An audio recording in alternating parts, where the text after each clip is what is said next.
আসসালামু আলাইকুম সবাইকে। আজকে আমরা সোনার তরী কবিতার সবচেয়ে গুরুত্বপূর্ণ কয়েকটি এমসিকিউ নিয়ে আলোচনা করব। তো চলো শুরু করা যাক। ১ নাম্বার প্রশ্নে বলা হয়েছে, ঘন বরষা শব্দটির মাধ্যমে কবিতায় মূলত কী বোঝানো হয়েছে? এটির উত্তর হবে বর্ষা প্রকৃতি বা গভীর সংকট। এর পরবর্তী প্রশ্ন, ধান কাটা হলো সারা চরণটির মাধ্যমে কোন ভাব প্রকাশ পেয়েছে? এটির উত্তর হবে কর্মের পরিণতি। এর পরবর্তী প্রশ্ন, সোনার তরী কবিতায় বাঁকা জল মূলত কিসের প্রতীক? উত্তর হবে কাল স্রোতের প্রতীক।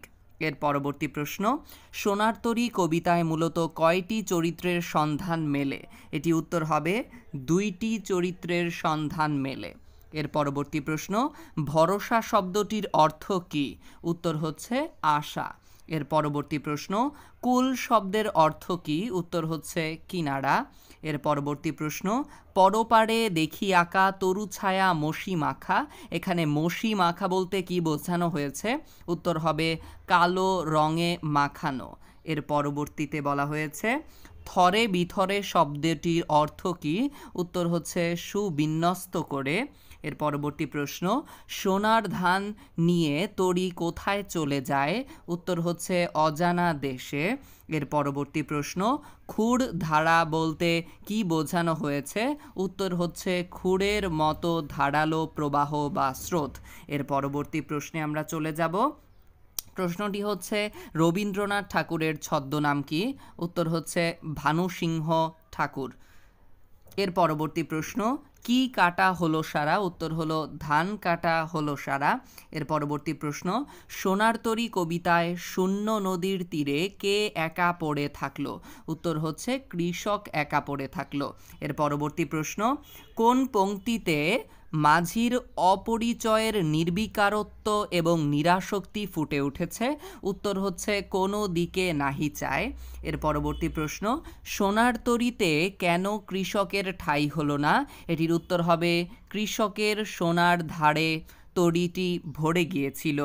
এর পরবর্তীতে, মানব জীবনের এক দুর্যোগপূর্ণ পরিস্থিতির প্রতি ইঙ্গিত দেয়া হয়েছে কোন শব্দটি ব্যবহারের মাধ্যমে? উত্তর হচ্ছে ক্ষুরধারা। এর পরবর্তী প্রশ্নে আমরা চলে যাব, কৃষক কিংবা কবির নিঃসঙ্গ অবস্থা প্রকাশ পাচ্ছে কোনটির মাধ্যমে? উত্তর হচ্ছে আমি একেলা। এর পরবর্তীতে, মাঝি মূলেতে তরী ভিড়ালো কেন? উত্তর হচ্ছে ফসলের জন্য। এর পরবর্তী প্রশ্ন, কৃষক সোনার ফসল মহাকালের উদ্দেশ্যে পাঠাতে চায়। উত্তর হচ্ছে কর্মের মধ্যে বেঁচে থাকার জন্য। এর পরবর্তী প্রশ্ন, নির্বিকার মাঝিকে দৃষ্টি আকর্ষণের জন্য কৃষক চেষ্টা করেছেন। উত্তর হচ্ছে তার সোনার ফসল তুলে দেওয়ার জন্য। এর পরবর্তীতে, ভাড়া ভাড়া শব্দটি কি অর্থে ব্যবহৃত হয়েছে? উত্তর হচ্ছে রাশি রাশি অর্থে ব্যবহৃত হয়েছে। এটি কিন্তু খুবই গুরুত্বপূর্ণ একটা প্রশ্ন। তোমরা কিন্তু এমসিকিউ দেখার পাশাপাশি বইয়ের মধ্যে এই কবিতার অন্তর্ভুক্ত যেই শব্দার্থগুলো রয়েছে সেগুলো কিন্তু অবশ্যই খুবই মনোযোগ সহকারে পড়বে, কারণ শব্দার্থ থেকে কিন্তু আমাদের জ্ঞানমূলক প্রশ্ন এবং কিন্তু বহু নির্বাচনী প্রশ্ন এসে থাকে।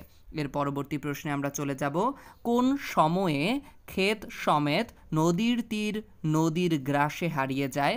উত্তর হচ্ছে আষাঢ় শ্রাবণ মাসে।